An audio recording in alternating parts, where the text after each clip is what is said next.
supposed to tell you what but it was that was always communicated because of that. It's supposed to be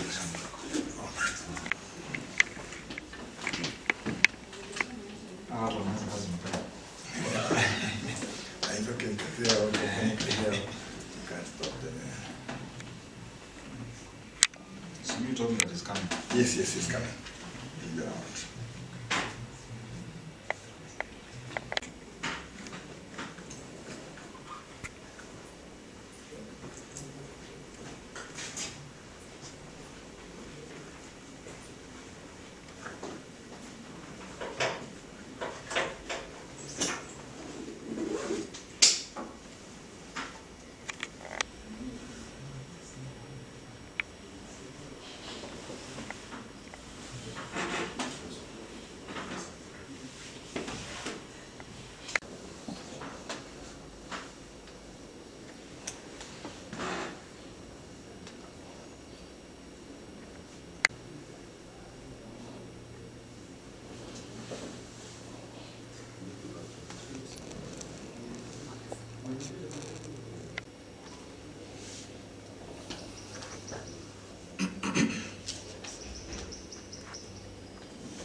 Babo. Atoe umekuja.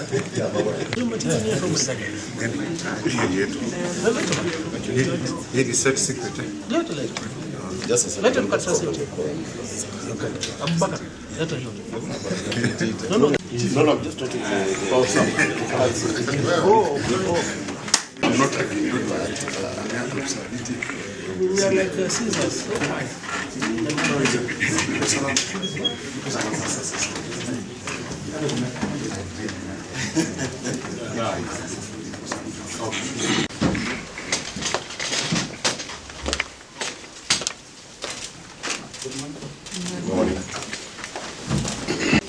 Society of Kenya versus Inspector General of Police. I'm here together with Kabata Mwaura, the Vice President of the Law Society of Kenya, Hosea Manwa, Kabata Mwaura, Hosea Manwa, who is a council member, Ramadan Abubakar, the Vice President of the East African Law Society.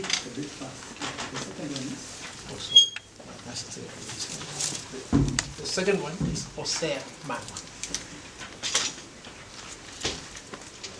council member of the Law Society. The fourth is Ramadan Abubakar, the Vice President of the East African Law Society. Next is Rebecca Onwenga, followed by Levi Munyeri.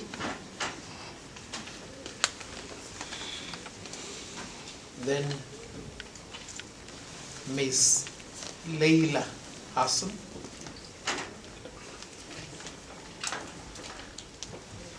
Then Nurdin Kagai.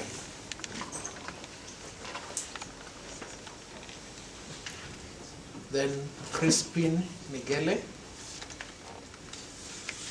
Gad Aguko.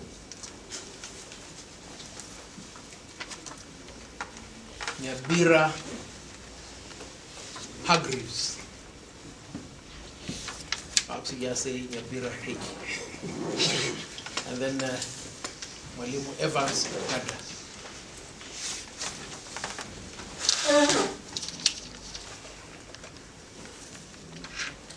For the respondents, you have my senior and learned friend, Mr. Miller, appearing together with my friend, Mr. Ogola, for the first respondent.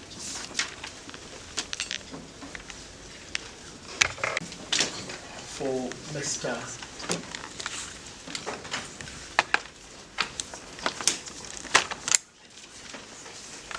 My Lord, my sincere apologies. I'm being reminded that Mr. Simiu is for Mr. Lazarus Opicho. Mr. Simiu is for Lazarus Opicho.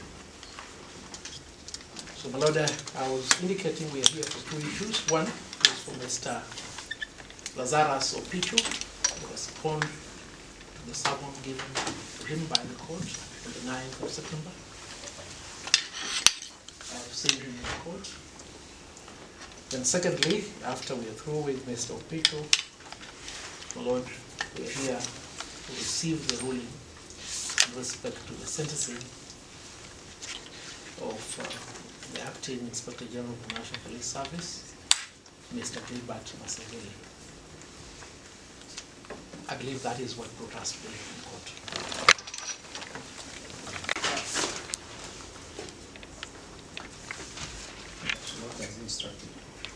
My Lord, my client has complied with your summons pursuant to your ruling of 9th of September 2021.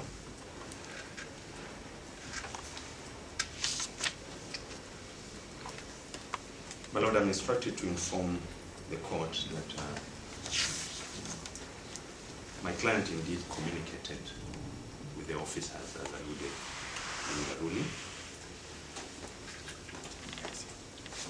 My Lord, that communication is purely operational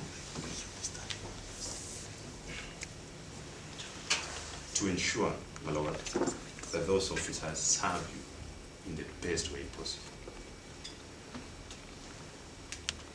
My Lord, there was no intention whatsoever to intimidate or in any way demean the authority of this court.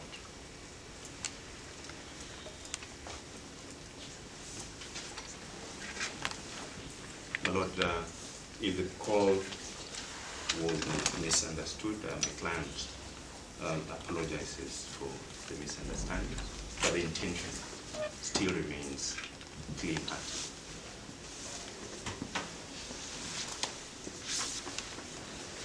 My Lord, for that reason, we pray that my client be discharged. Or is it that you are called and there are no complaints that you Look, my Lord, coming from the background of the security challenges you've had in Makadara, which we all are aware of, and generally the noise that has been around, my client routinely calls officers for operational issues.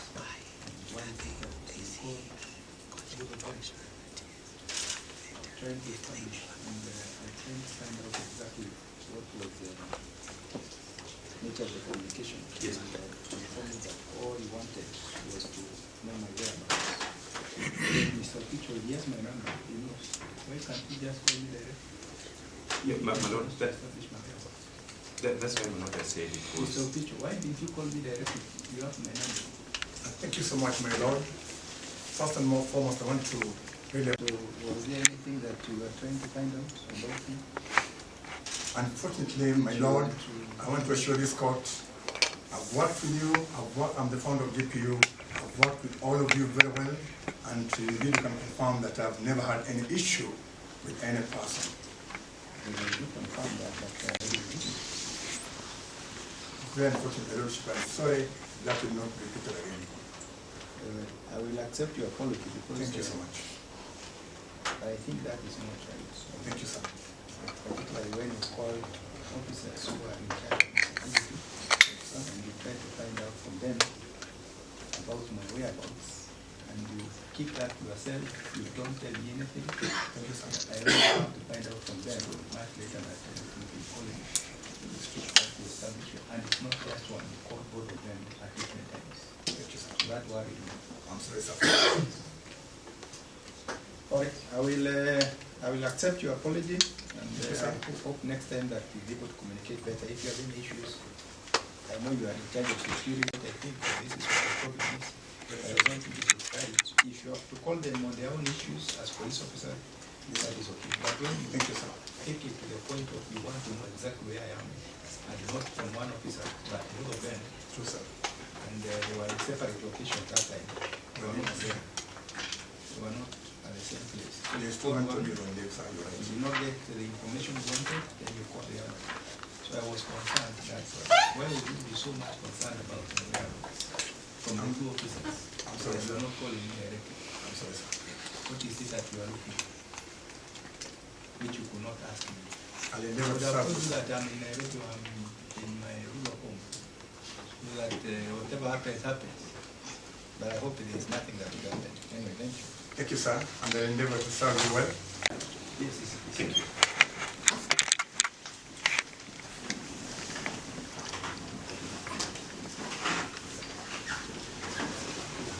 Issue. Now, where I'm supposed to deliver my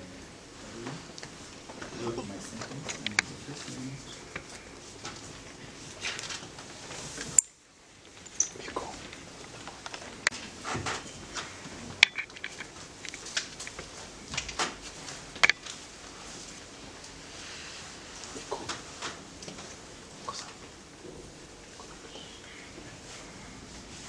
Proceed. Yes, my Lord. My Lord, we filed an application dated the 12th of September on behalf of the first respondent applicant. We took the liberty of serving the first petition.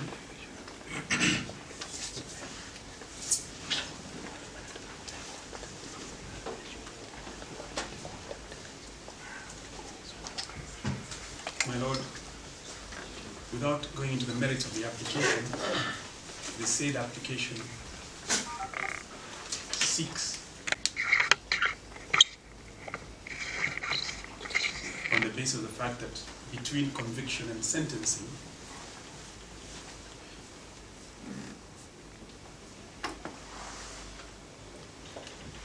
a contem may move the court to discharge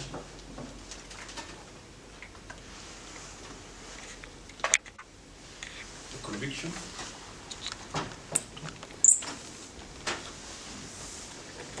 and that is what that application seeks to do.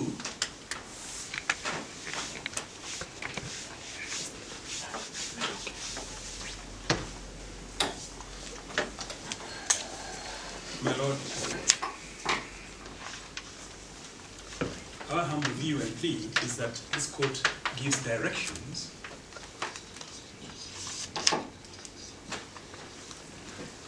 on our application that was filed under certificate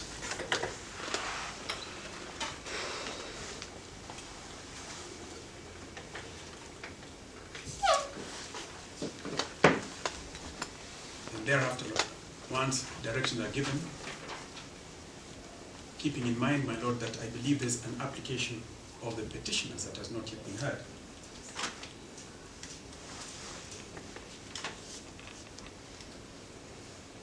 The most prudent thing to do My Lord, simply because of the nature of the application,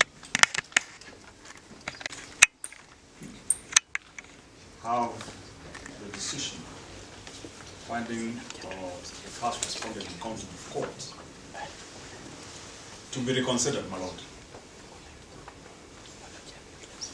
And I believe that owing to that nature of that application, it has precedence, my Lord, over the sentencing that it seeks to stay.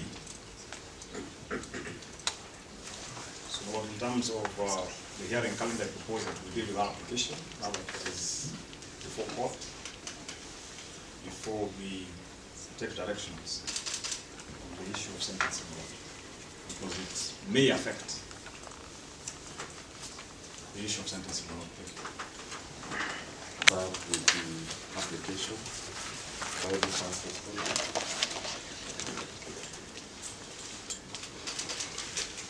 However, on our part, we shall not be objecting to the second application. That would be all. Make directions as and when that application will reach you. It doesn't reach you. Mr. Miller, don't you think your application is too late? It's coming too late in the list. Lord, with all humility, we do not feel that the same is late on account of the fact that there are various authorities that state that at any point in time between conviction and sentencing, contempt can make an application. So we're within the legal rights and legal foundations for making such an application. Secondly, my Lord, due to the nature of work that the first respondent is involved in,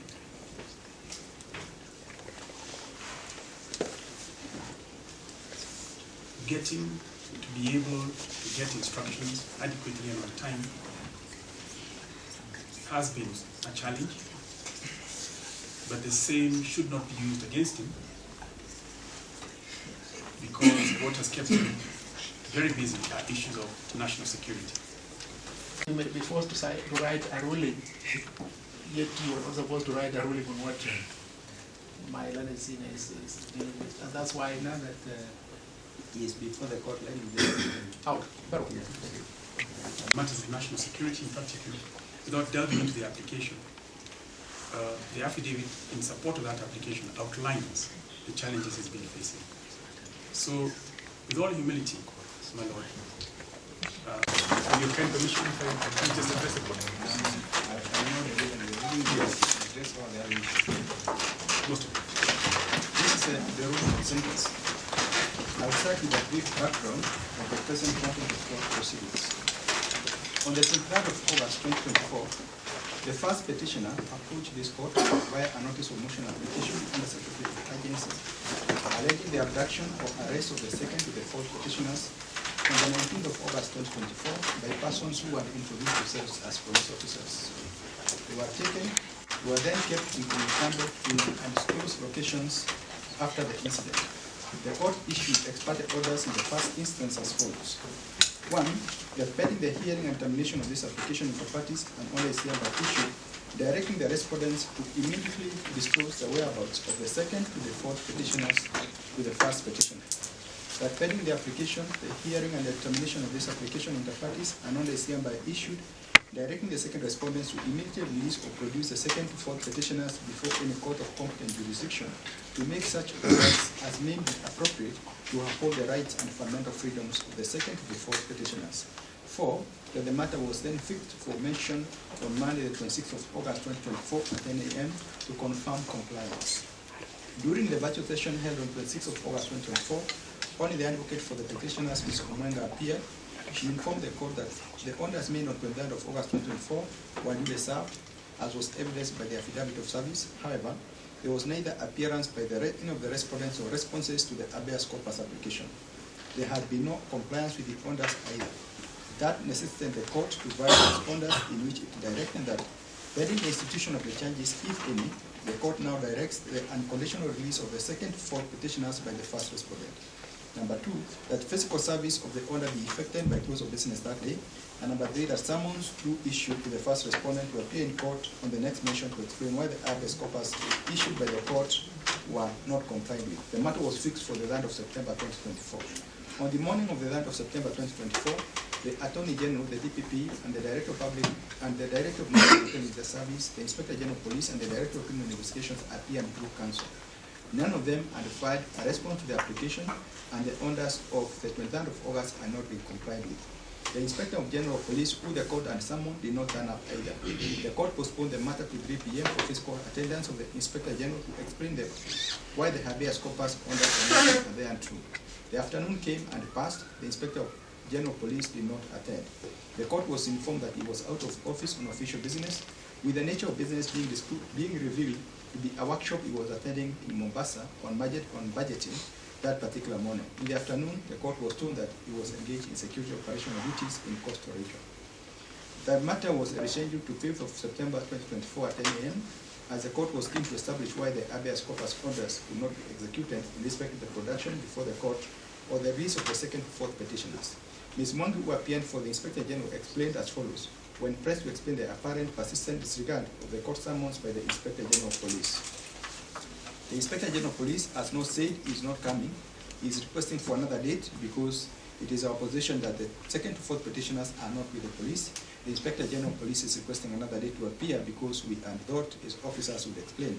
The Inspector General is requesting another date to appear in court, and after holding some brief constitutions, Ms. Mwangi saying the Inspector General of Police will come on Monday, 9th of September 2024.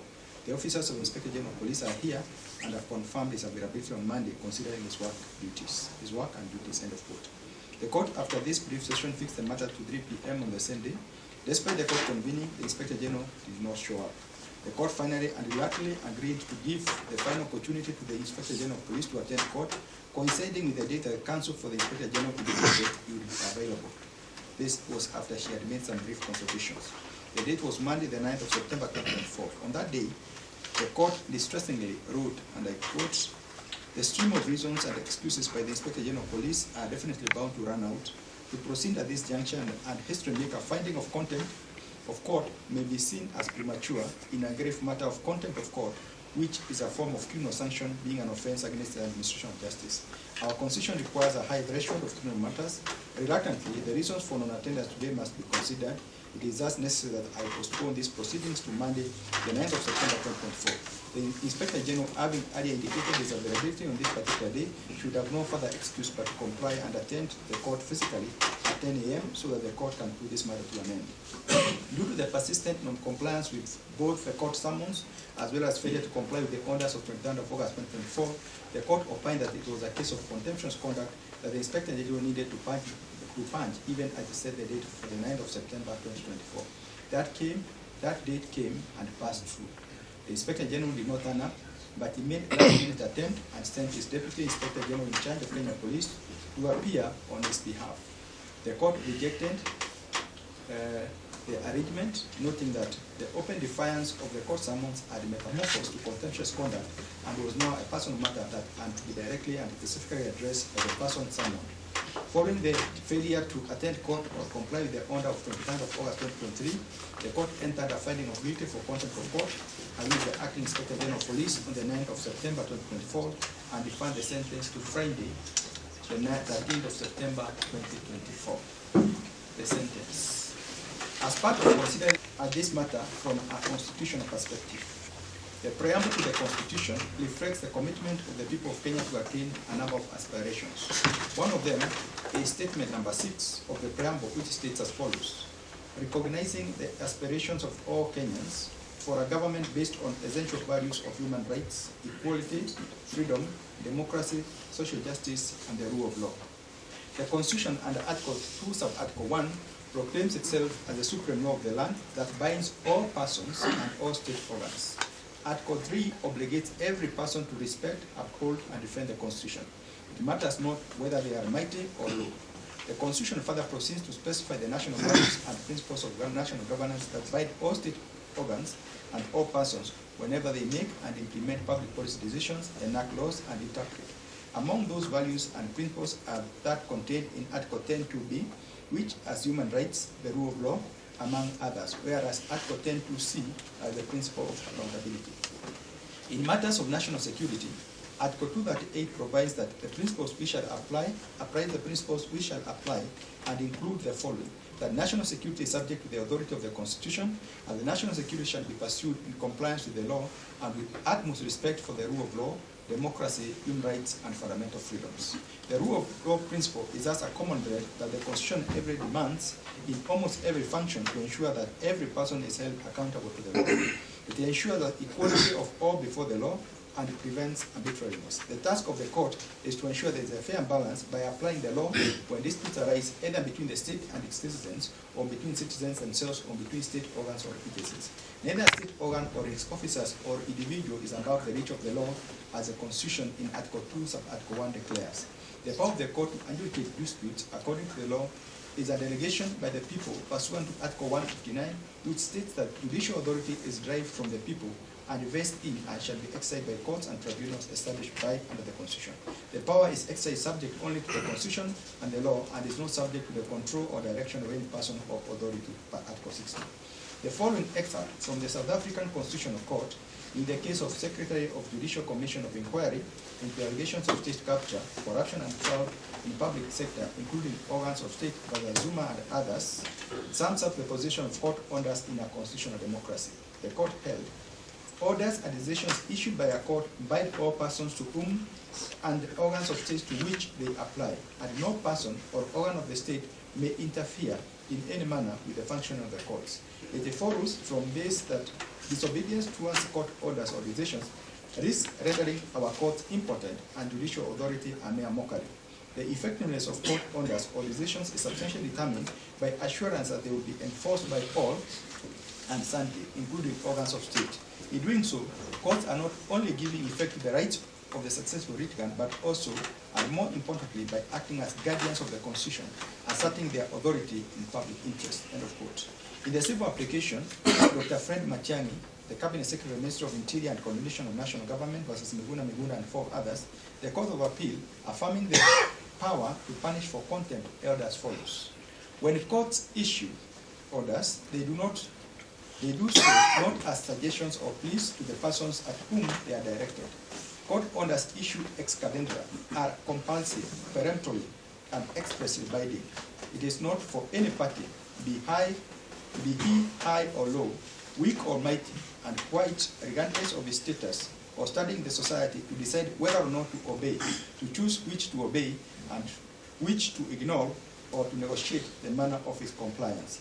This court, as must all courts, will deal firmly and decisively with any party who deigns to disobey court orders, and will do so only to preserve its own authority and the dignity, but more to ensure and demonstrate that the constitutional edicts of equality under the law and the upholding of the rule of law are not mere platitudes but present realities. End of quote. The court entered a finding of guilty.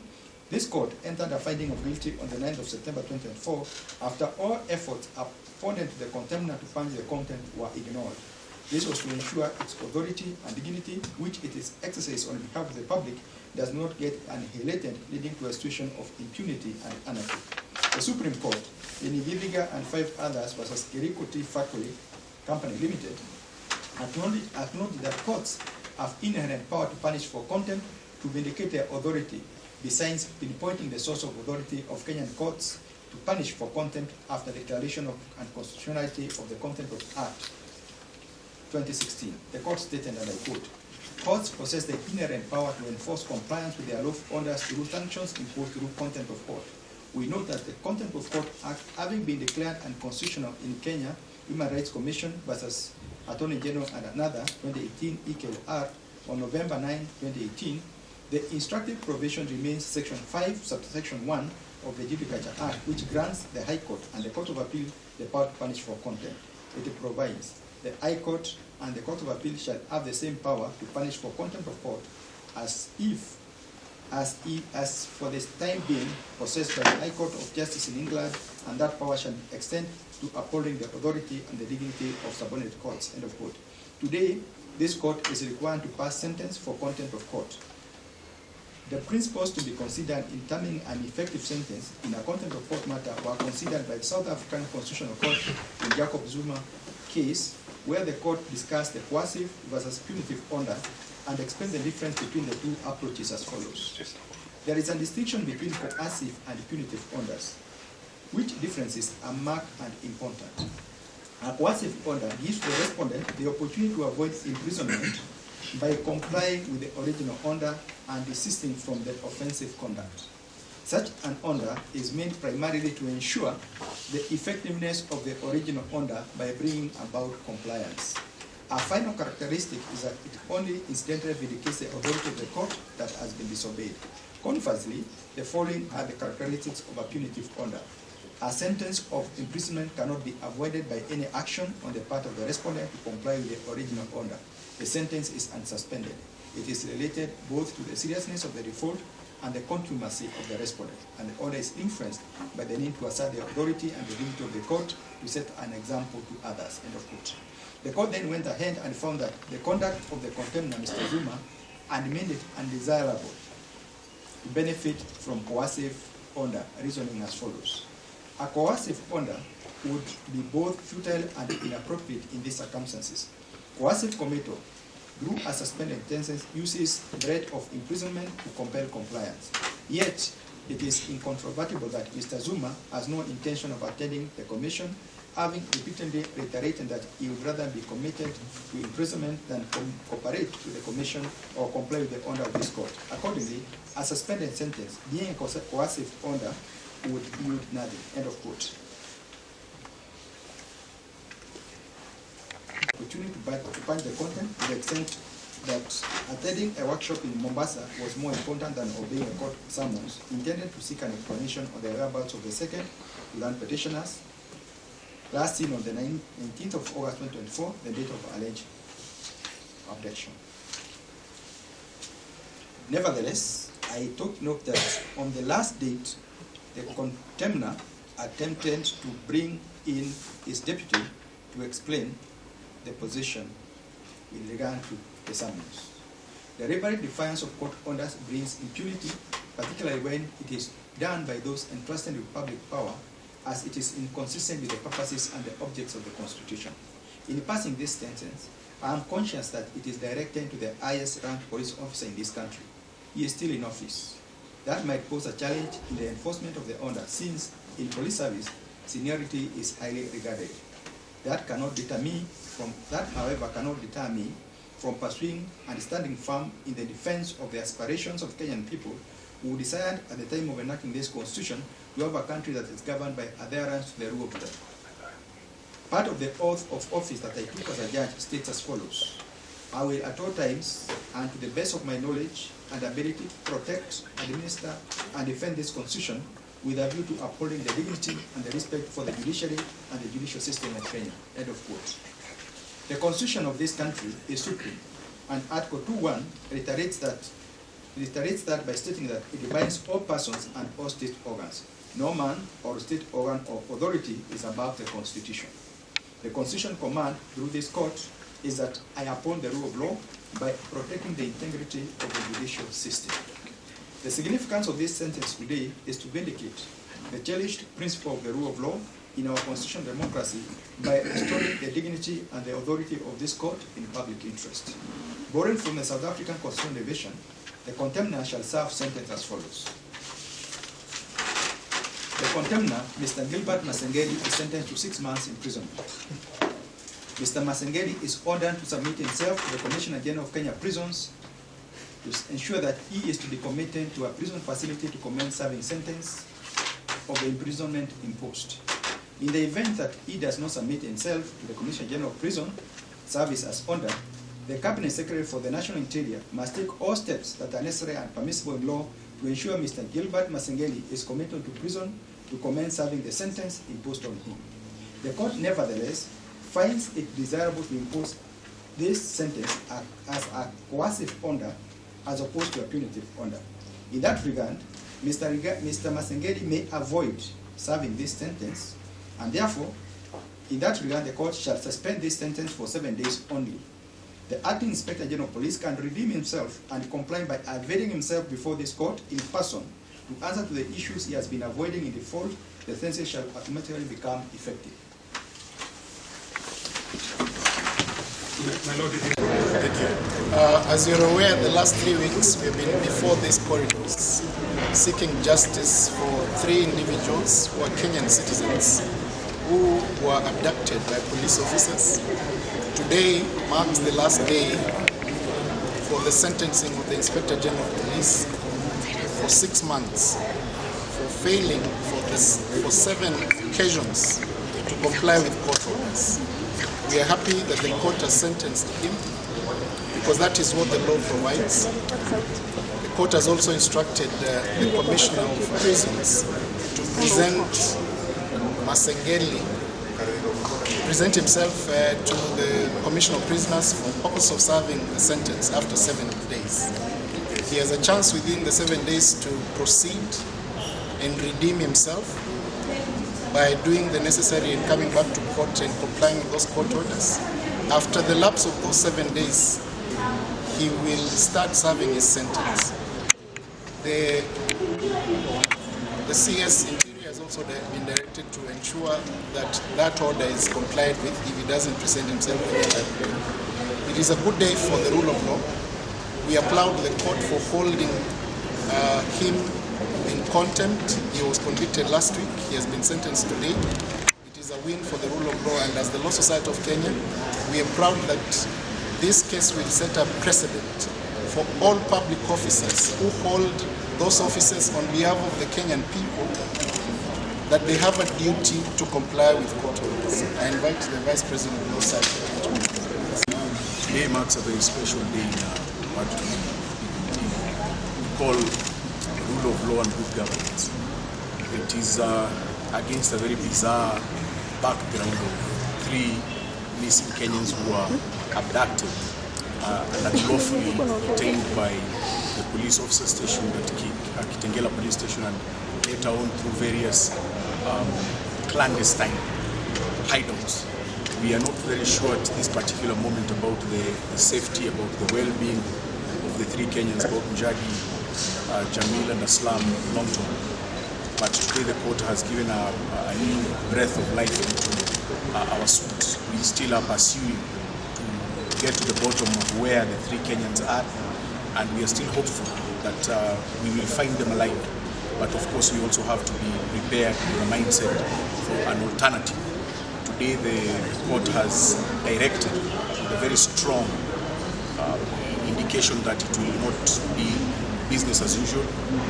If Mr. Masengeli does not deliver himself to court within those 7 days, then the alternative is to deliver himself before the Commissioner of Prisons.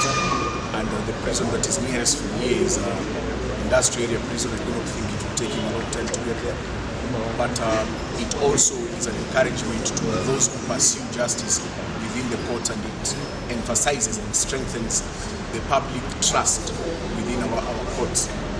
You will remember that we have been to court about 7 times, and in these 7 times the Inspector General has adamantly refused to come to court to explain the whereabouts of these Kenyans.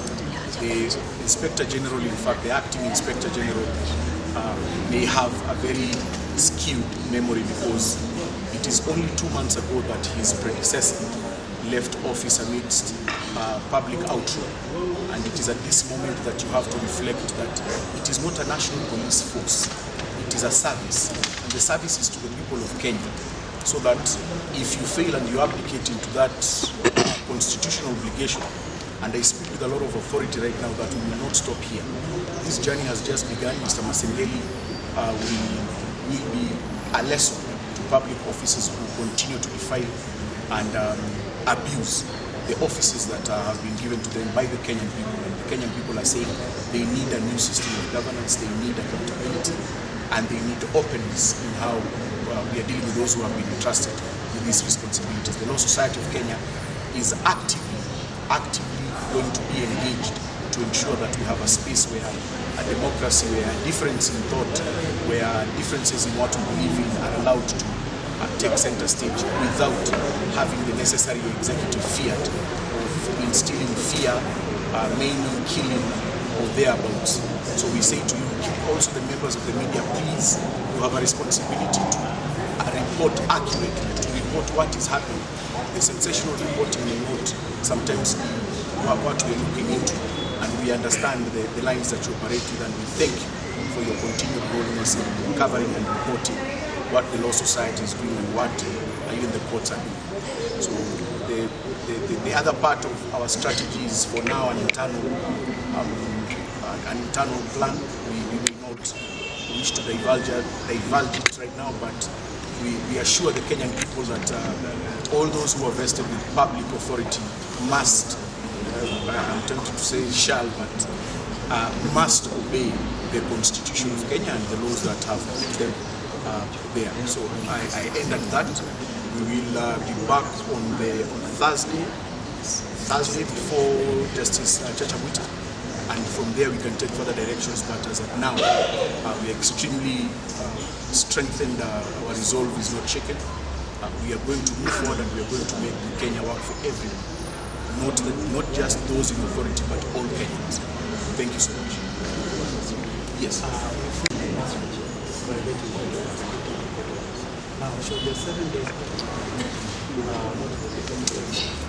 The judge has foreseen the possibility of that not happening, and when the judge, in fact, the judge was extremely graceful to the application, because what we were seeking was an immediate arrest and imprisonment for defiling the record of the court in contempt.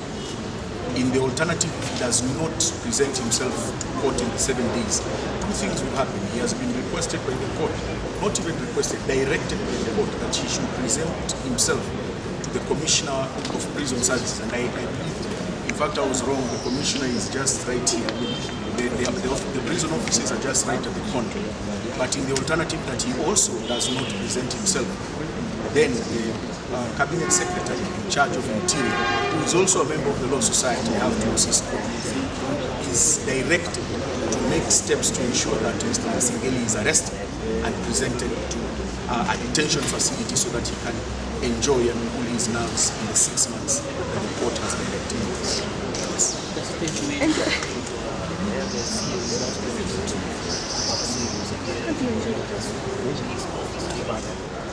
It also is a constitutional duty upon the Cabinet Secretary to obey court orders. It is not a discretion, it is a mandatory provision. Once you hold a public office, like the one you hold, you are subjected to the thorough diaphragm of the Constitution, and part of that thorough diaphragm includes obedience of court orders. If he does not obey, in the unfortunate event that he does not obey, we also have mechanisms, both internally and externally, to address his adamancy in not obeying the court orders. So in both levels, if the IG does not respond, there are many ways that the court has given, and we also have mechanisms to deal with it. But on the second hand, if the CS is adamant and recalcitrant that he will not pursue the arrest of the IG, then we will invoke our own internal mechanisms as well as external mechanisms to enforce them. And the court has addressed that issue. Since the best way to arrest a citizen is through the National Police Service. But the National Police Service is one that traditionally embraces what we call command responsibility. I am very sure that no police officer, especially he is the most senior police officer, I do not think any junior police officer, including his deputies, will be willing to enforce this because of the strategic quagmire that will ensue thereafter. But we will still pursue other mechanisms of having him arrested, or having him bear responsibility for the office that he holds. That office is very crucial. That office is the subject of constitutional ethics. He must adhere by all chapters that touch on public officers and state officers.